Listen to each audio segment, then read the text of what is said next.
Meet Rufus.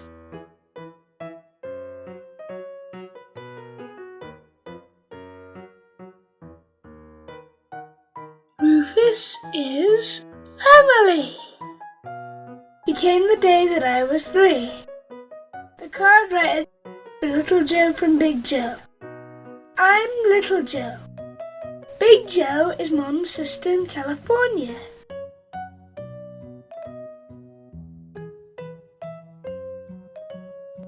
Up came the box lid, and out popped a nose, big as a banana. Oh boy, Mom said.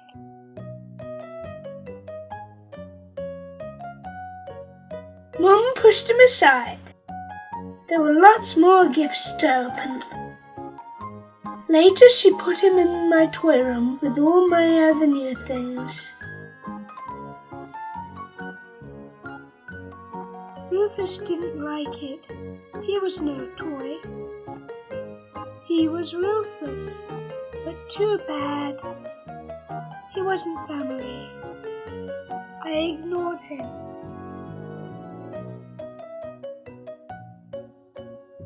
After a week, Mom took him off his shelf. Ugly thing. Let's throw it out.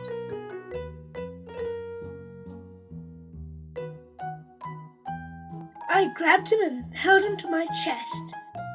He felt stiff and scratchy and smelled like new curtains. He's not a thing. He's Rufus. Rufus and I rubbed noses. It tickled.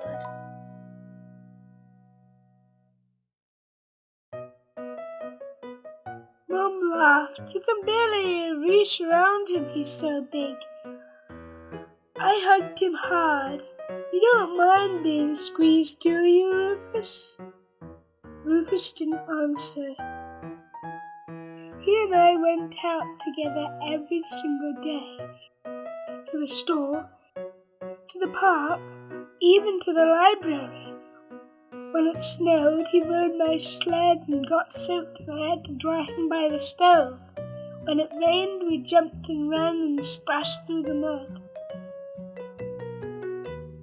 When the sun shone warm, Rufus rode my wagon, slid down my slide, and reached to the sky on my swing.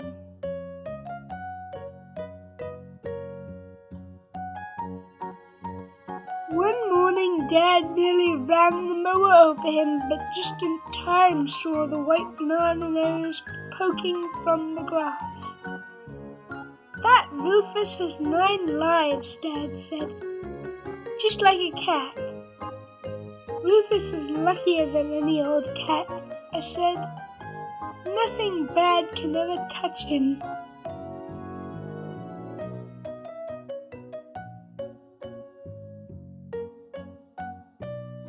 One day, we rode a chuggy old train into the city.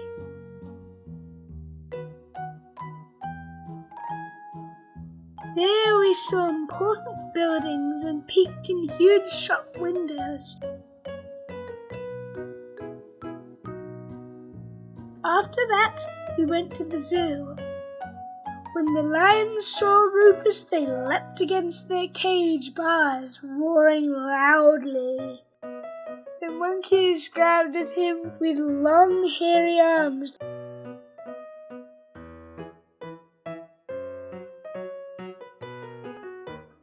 The condor stared down from its perch, sizing up its dinner. Rufus, are you scared? I whispered. Rufus didn't answer. I know you are, I said, but they can't get at you, not while you're with me.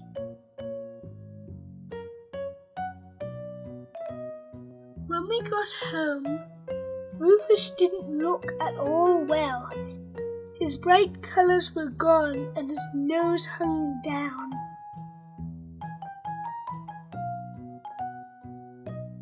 I filled up my old baby bath and put him in it. I lathered him with my shampoo, then I rolled him in a towel.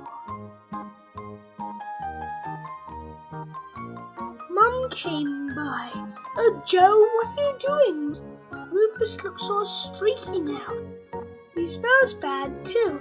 And look, he's coming apart. "No, he's not." I picked up Rufus and held him to me. "He's just fine."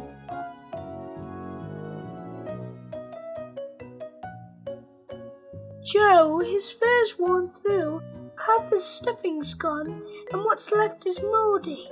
I have to do something. Here, hand him over." I dodged back out of reach. "No, call Big Joe.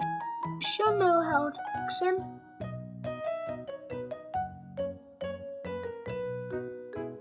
Mom went to call Big Joe, then came back. She's finding the Rufus doctor to ask what to do. After 2 weeks, I got a card. "Dear little Joe, I found the Rufus doctor. She lives on the moon with the other Rufuses. She says when you go to bed tonight, set Rufus on your sill, then hop under the covers. No peeking! Rufus will ride up to the moon in the Rufus ambulance.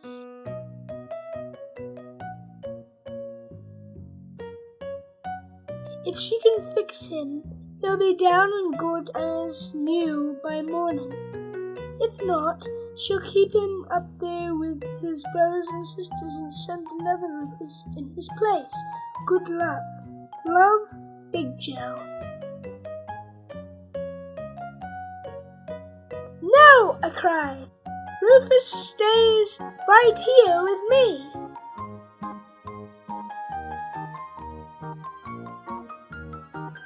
Mum cuddled us both on her knee. "You want him to be well, don't you, Joe?" "What do you want?" I asked Rufus. Rufus didn't answer. That night, the moon hung large and round and full, and shadows danced across it. I held Rufus tight and we rubbed noses.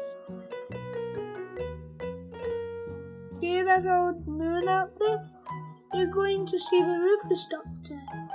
Don't worry, she'll make you good as new and you'll be there before you know it."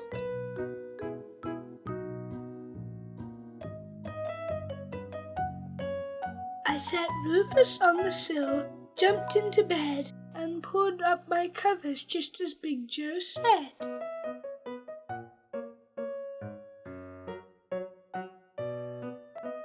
The next morning, I ran to the window. Rufus was sitting on the sill. I picked him up. He felt stiff and scratchy and smelled like new curtains. Mum came in. "Is Rufus all better?"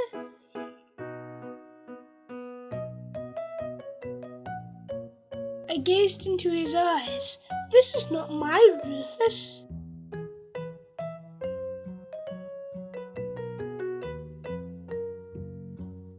I threw him on my bed and ran downstairs. I left my breakfast. I was not hungry. I thought of my old Rufus up on the moon with his brothers and sisters and me on my own down here. I thought of the new Rufus lying in my room.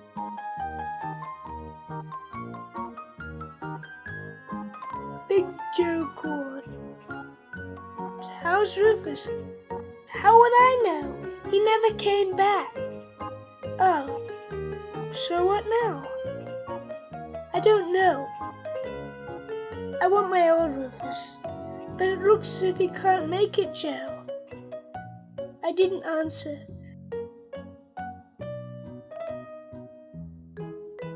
"Listen," Big Joe went on, "there's no rush. Take your time, think things over.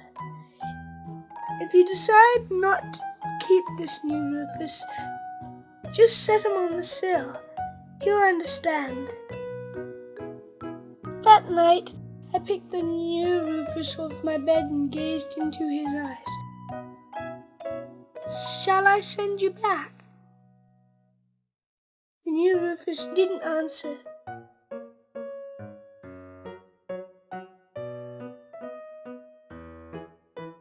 We rubbed noses. It tickled. I got to bed and held him. We looked up to the sky. The moon hung large and round and full, and shadows danced across it.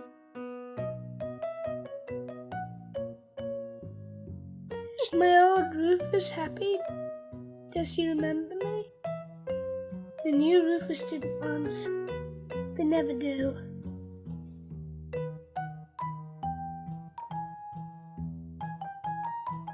I'm 5 now.